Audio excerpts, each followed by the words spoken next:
do you think? Less talk, less sleep, less food, Yeah. and less interaction with people, and more Dhikr. Exactly, mashallah. Remembrance of Allah is the cleaning agent of the heart.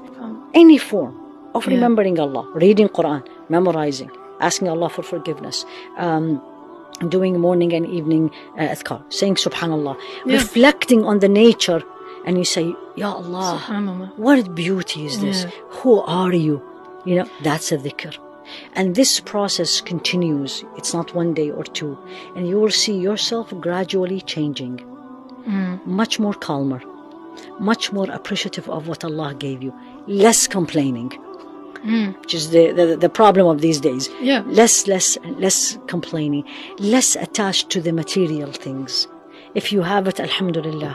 If you don't have it, alhamdulillah.